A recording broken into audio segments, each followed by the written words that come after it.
의심과 상처 속에 찾아오신 부활의 주님이란 제목으로 은혜의 말씀 나누겠습니다.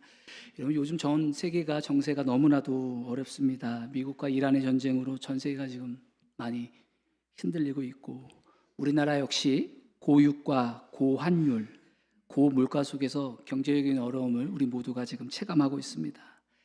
이런 시대적인 어려움과 함께 우리 각자의 삶에도 크고 작은 어려움들이, 상처들이 있습니다.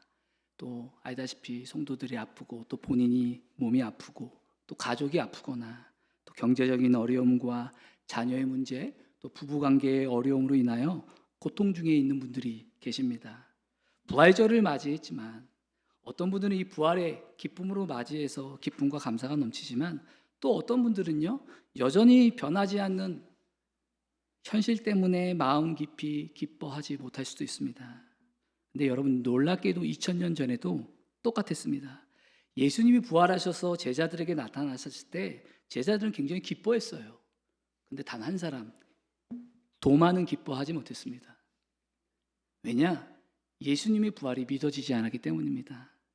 우리 25절인데 다시 한번 같이 읽도록 하겠습니다. 시작.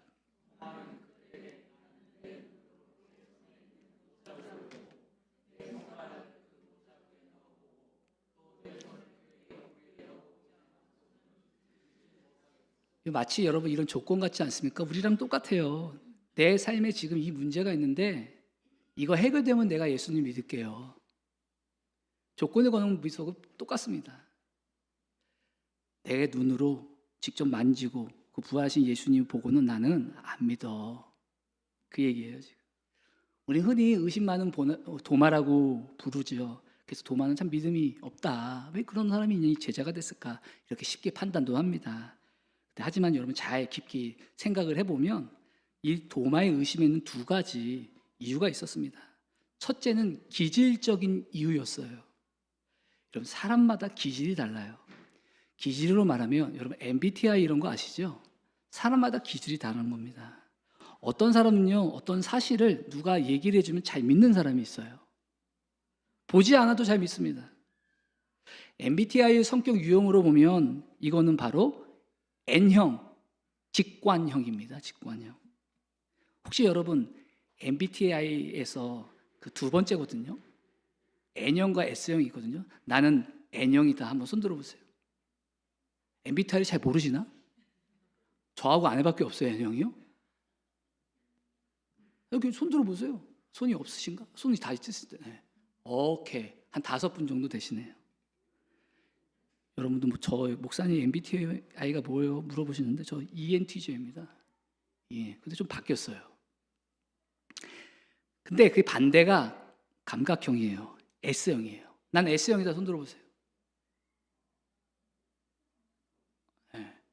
오케이. 손 안 드신 분은 난 MBTI 한 번도 한 적이 없어요. 그렇게 할게요. 이 S형이 뭐냐면 이 S형들을 잘 봐야 돼요. 바로 이분들이 도마 같은 분들이에요. 나는 보지 않고는, 나는 만지지 않고는 난 못 믿어.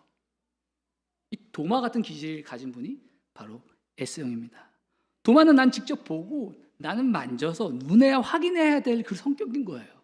기질인 거죠. 근데 오늘날 이런 성향의 사람들이 많죠. 사실 현대인들은요, 과학적인 증거와 합리적인 설명을 굉장히 중요하게 여깁니다.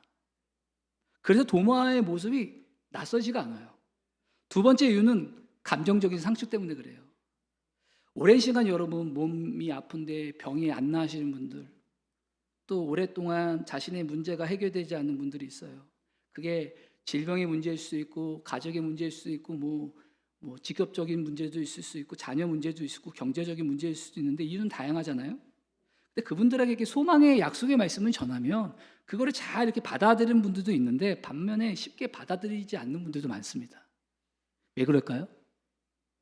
이미 그 전부터 소망을 품고 기대했는데 여전히 바뀌지 않는 현실 때문에 마음이 다친 거예요.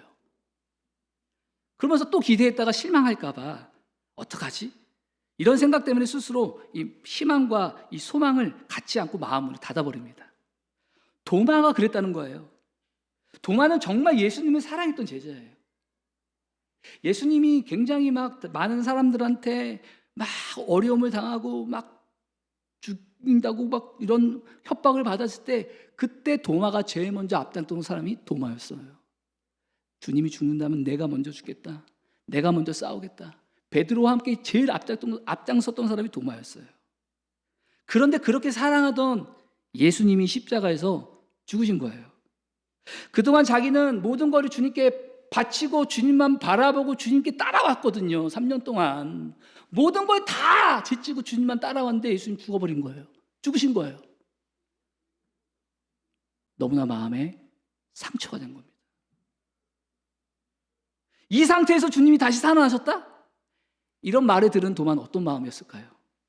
정말 살아났으면 좋겠지. 근데 나한테 그런 희망 고문 하지 마. 그런 말 하지 마. 마음을 닫은 거예요. 너무 상처가 깊어서, 절망이 컸기 때문에. 사실 도마만 의심한 게 아니에요. 다른 제자들도 처음에 부활하신 예수님을 보고 유령이나 하고 겁먹었단 말이에요. 안 믿었단 말이에요. 마음의 의심을 품었습니다. 그래서 이 도마의 의심은요, 도마만의 문제가 아니라 누구에게나 일어날 수 있는 일이고, 그리고 여러분 의심 자체가 여러분 꼭 다 나쁜 게 아닙니다. 오스 기니스라는 이 기독교 작가가 이런 얘기를 했어요. 한번 자막을 볼까요? 한번 같이 읽겠습니다. 시작.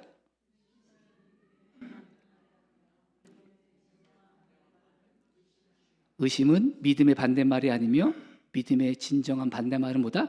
불신앙. 다음 자막 볼까요? 바로 뭐냐면 이거예요.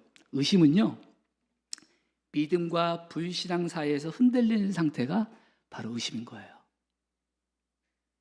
여러분, 건강한 의심은요, 여러분 더 깊고 견고한 믿음으로 가는 과정일 수가 있는 거예요.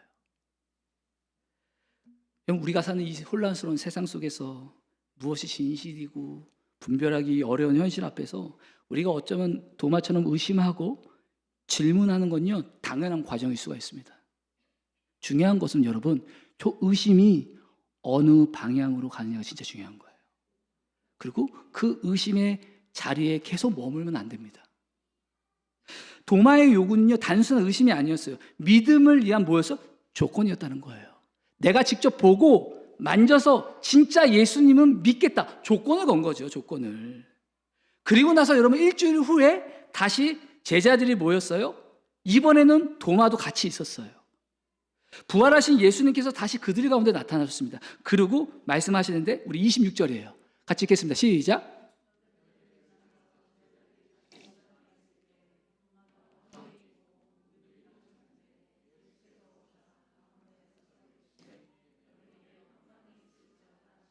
여러분 여기서 가장 중요한, 다 중요하지만 중요한 단어가 어떤 문장이에요?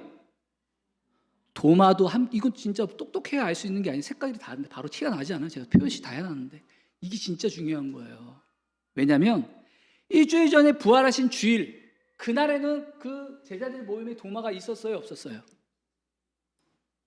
없었어요. 근데 일주일 후에 나타났을 때는 그 도마도 함께 있었다는 거예요. 그는 일주일 전에는 너무나 절망이 커서 공동체에 뛰쳐나간 거죠. 그동안 예수님 죽고 나서는 같이 있지 않았던 거예요. 공동체에서 멀어져 있었어요. 근데 일주일이 지나서 지금 함께 있는 거예요. 아마 일주일 동안 다른 제자들이 얘기했었겠죠. 베드로, 요한, 야고보가 도마 너 혼자 있으면 안 돼. 나 예수 안 믿을 거야. 나 교회 안 다닐 거야. 그래, 나도 그럴 수 있어. 괜찮아. 그래도 너 혼자 있으면 어떡해. 같이 있자. 같이 있자, 같이. 너 위험해. 예수님 십자가 못 박고 죽으셨는데 유대인들은 사두개인 너 쳐들어가면 어떡하려고 그래. 그냥 같이 괜찮아, 의심해. 나도 안 믿어줘. 아마 설득했을 거라고 생각을 해요. 붙잡았을 거라고 생각을 해요. 도마는 여전히 의심을 했지만 여러분, 공동체를 떠나지 않았다는 거예요. 이게 진짜 중요합니다. 여러분, 믿음은요, 우리의 신앙은요, 꼭 기억하세요. 혼자 잘하지 않습니다. 하나님은요, 저와 여러분들의 신앙을요, 공동체를 통해서만 자라고 성숙하도록 만드셨어요. 꼭 기억하세요. 그래서 성경은 말하잖아요. 히브리서 10장 25절이에요. 같이 읽겠습니다. 시작.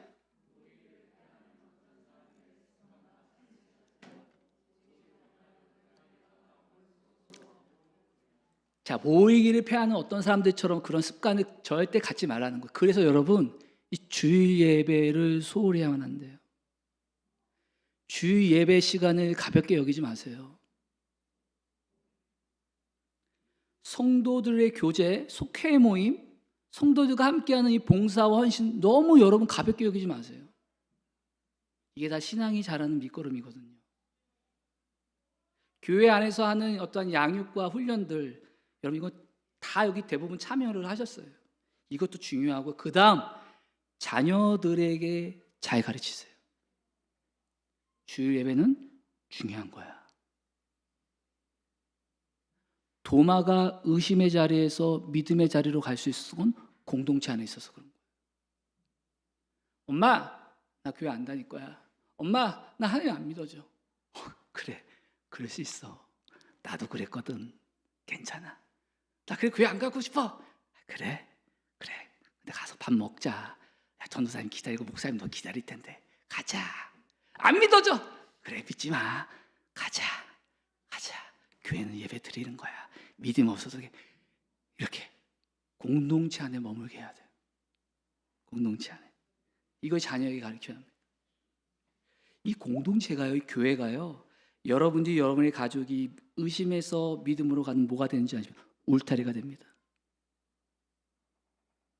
그리고 이 울타리 안에서 우리가 믿음으로 자라는 걸 경험하게 되는 거예요. 믿음은요, 혼자서 잘할 수가 없어요. 공동체 안에서 서로 부딪히면서 서로 때로는 갈등도 일어나고 또 이런 여러 가지를 통해서 여러분 자라게 되는 거예요.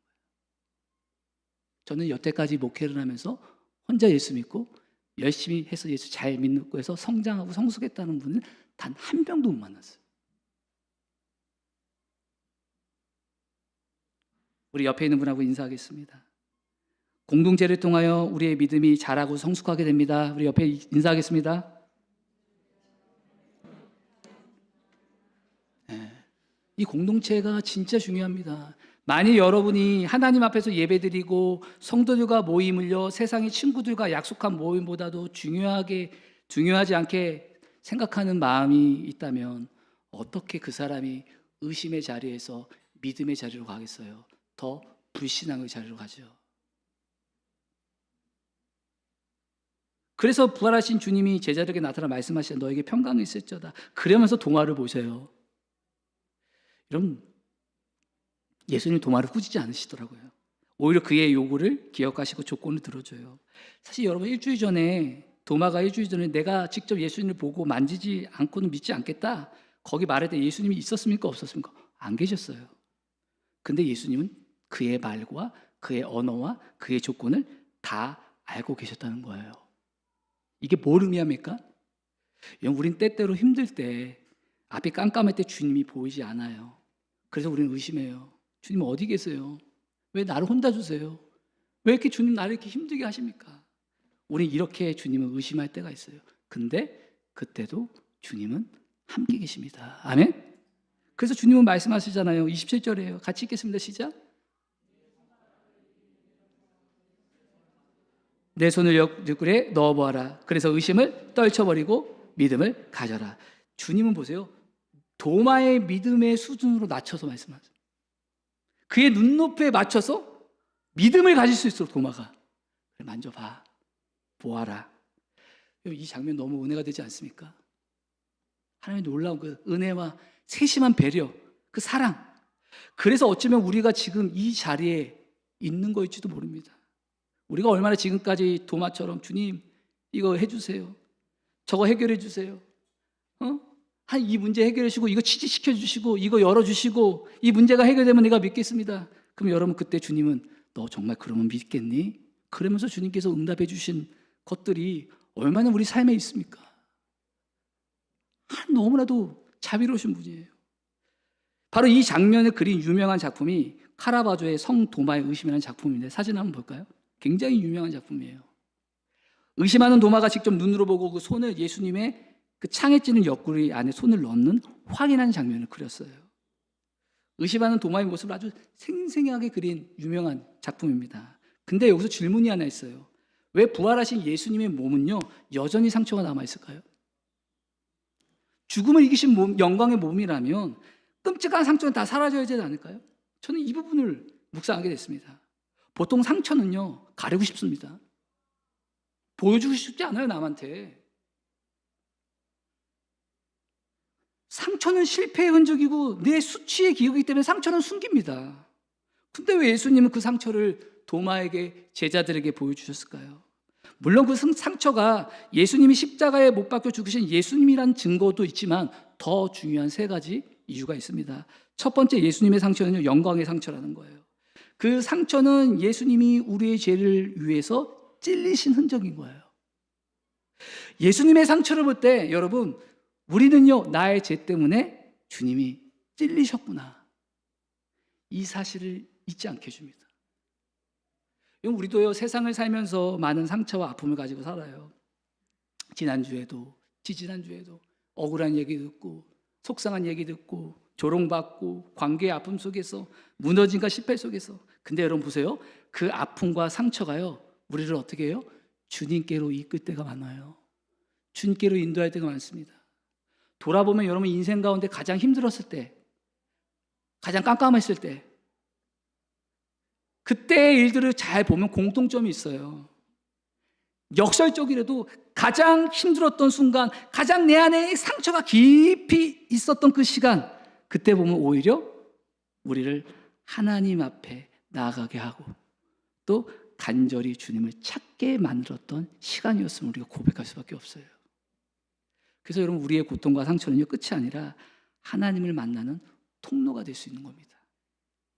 제가 신방을 하면서 많은 분들의 간증을 들어보면 예수님을 믿게 된 이유가, 예수님을 믿게 된 계기가 크게 세 가지더라고요.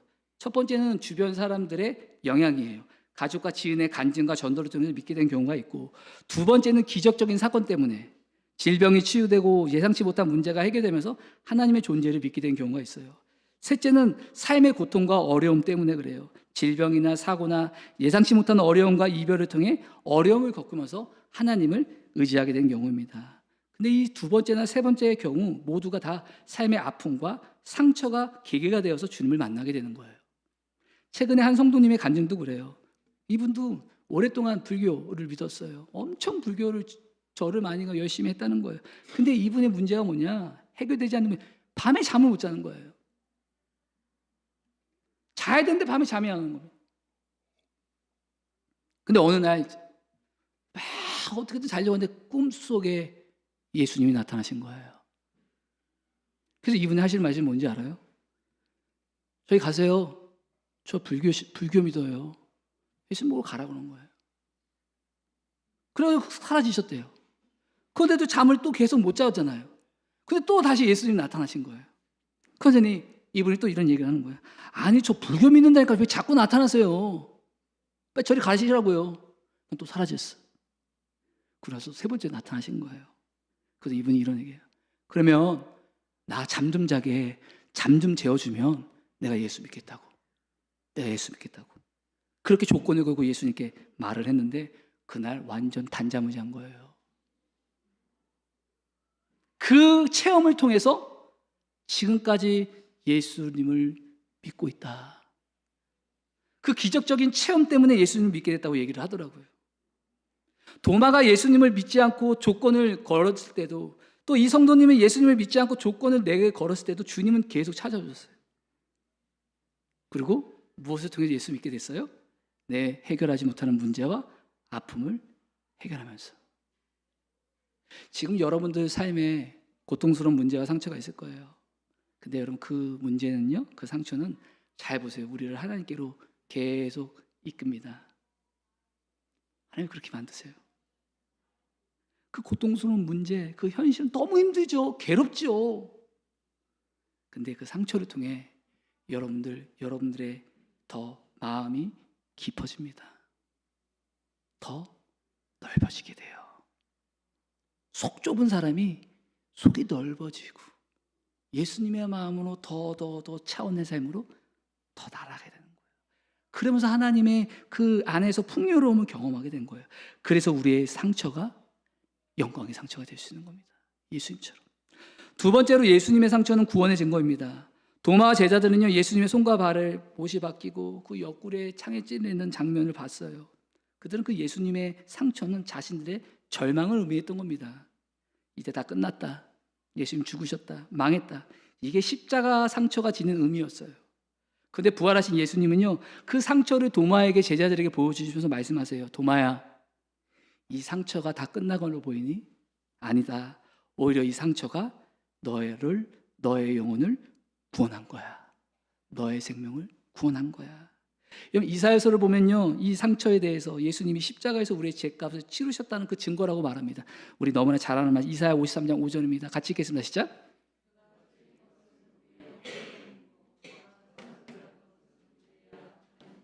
그가 징계를 받음으로써 우리를 평화를 누리고, 여러분, 이 상처 때문에, 예수님의 그 상처 때문에 우리의 모든 죄가 용서받고 성령님께서 우리 안에 오신 거예요. 그리고 우리가 구원을 받게 된 겁니다. 절망의 상징이었던 십자가의 그 상처가 원래는 구원의 증거가 된 겁니다. 지금도 우리 삶 가운데 있는 상처와 아픔과 문제 앞에 우리는 이런 생각을 할 때가 많아요. 이 문제가 나를 자꾸 숨막히게 하구나. 날 죽이구나. 저 사람이, 이 상황이 나를 숨막히게 하고 죽게 만들구나. 근데 주님은 그때 당신의 상처를 보여주면서 너의 상처가 너를 망가뜨리는 게 아니야. 오히려 너 그 상처로 인하여 나에게 오게 될 것이다. 나를 더 의지하게 될 거고, 나를 통해 너가 치유받고 너가 그 문제와 아픔 속에서 구원을 받았다는 것을 알게 될 거야. 내가 너와 함께한 걸 알게 되고 더 나를 온전히 믿게 될 것이다. 구원의 증거를 가지게 될 것이다. 오늘도 우리에게 이렇게 말씀하신 줄을 믿습니다. 마지막 세 번째로 예수님의 상처는요, 우리의 고난이 영원한 영광으로 이어진다는 약속입니다. 예수님과 같이 수많은 박해와 고난을 받은 사도 바울은요, 현재 겪는 고난의 의미를 이렇게 말을 했는데요. 고린도후서 4장 17절입니다. 같이 읽겠습니다. 시작.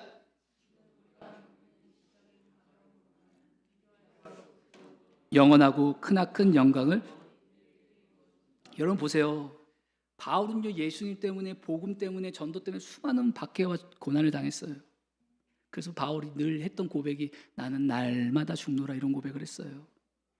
근데 그렇게 고백했던 바울이 이런 고백을 해요. 내가 겪는 일시적인 가벼운 고난, 자기가 겪는 고난이 가벼운 고난이 돼요. 우리 사람의 눈으로 보면 거의 최악이거든요. 감옥까지 갔다 하고. 근데 가벼운 고난이라는 거예요. 왜냐? 그거와 비교할 수 없을 정도로 영원하고 크나큰 영광에 비하면 이 고난 너무 작다는 거예요. 심지어 이 고난이 자기가 다가올 그 영광, 주님이 베풀어 주실 영광과 그 면류관에 비하면 아무것도 아니다. 오히려 이 고난이 나를 그 영광을 받을 그 합당한 자로 나를 지금 준비시키고 있다는 거예요. 그래서 바울이 그 가운데서도 감사할 수 있었고 찬양할 수 있었던 겁니다. 여러분 17절을요, 영어 성경으로 보니까 더 마음이 다가오더라고요. 영어 성경을 보니까 하나님께서 나중에 우리를 위로해 주신다는 미래형으로 쓰지 않았어요. 여기 잘 보세요. 고난이 우리로 하여금 크나큰 영광을 준비시키고 있다고 할 때 미래형이 아니라 현재 진행형으로 써 있어요. Affliction is preparing. 현재 진행. 지금 주님이 그렇게 준비시키고 있다는 겁니다. 바울에게 고난이 있었잖아요. 육체의 가시가 있었어요. 하나님께 기도해서 하나님 제발 이 병을 고쳐주세요. 그렇게 3번이나 간절히 기도했는데 하나님이 어떻게 대답하셨습니까? 내가 내 은혜가 족하다. 너가 약할 때 내가 강함이 된다. 이런 말씀하셨어요. 그때 바울이 깨닫죠. 그치, 이 병이, 이 고난으로 인하여 내가 더 하나님을 바라보게 되고 하나님 없이 살 수 없는 존재임을 깨닫게 되고 오히려 영원한 하나님 나라를 소망하게 되지. 더 주님을 의지하게 되지. 그러니 내가 이 고난과 이 육체의 가시가 얼마나 감사한가. 그것을 날마다 고백을 했던 겁니다. 사랑하는 여러분, 의심하던 도마에게, 상처받은 도마에게 예수님이 찾아오셨어요. 도마는 조건을 걸었어요. 내가 직접 보고 만져봐야 믿겠다. 근데 여러분, 정작 예수님을 만났을 때 도마가 예수님의 몸을 만졌습니까? 그런 기록은 없어요. 왜 안 만졌을까요? 도마는 주님의 상처난 손과 발, 옆구리를 보는 순간 충분했기 때문에 그래요. 이 흔적이 나를 사랑하기 때문에 나를 위해 달리신 그 고통의 흔적이구나. 그 확실한 압도적인 그 사랑의 증거 앞에서 도마는 내가 더 무슨 증거를 요구할 필요가 있을까? 나를 위해 부활을 예비해 주신 이 사랑이 너무 큰데, 그래서 모든 조건을 내려놓습니다. 그리고 주님 앞에 무릎을 꿇고, 그리고 이 도마가 예수님 앞에 고백을 합니다. 그게 28절이에요. 같이 읽겠습니다. 시작. 여러분, 가장 큰 의심이 많았던 도마의 입술을 통해, 상처가 많았던 도마의 입술을 통해 이 장면이 요한복음 전체에 통틀어서 가장 위대한 고백인 거예요. 신앙 고백인 겁니다. 나의 주님이시군요. 하나님의 아들이시군요. 진정 주님을 바라보는 영혼이 열리게 돼요. 이후에 도마는 여러분 알다시피 어디까지 복음을 전하러 가죠? 인도까지 복음을 전해요. 그리고 인도에서 순교를 당합니다. 사진 하나 볼까요? 지금 여러분, 인도의 첸나이라는 도시에 가면 도마 기념교회가 이렇게 있어요. 그럼 이 자리가 어떤 자리냐? 바로 도마의 무덤 위에 세워진 교회예요. 이 도마 기념교회입니다. 여러분, 주님께서는 그에게 놀라운 영광을 허락해 주신 거예요. 의심이 가장 많았던 도마가, 상처가 많았던 도마가 가장 위대한 신앙의 고백과 순교에 이르는 극적인 이러한 반전은요, 의심과 상처 속에 있는 우리 모두에게는요, 여러분, 부활의 희망과 소망을 주는 겁니다. 그러면서 주님께서 도마의 고백을 받으시고 이런 말씀을 하세요. 29절입니다. 우리 같이 읽겠습니다. 시작.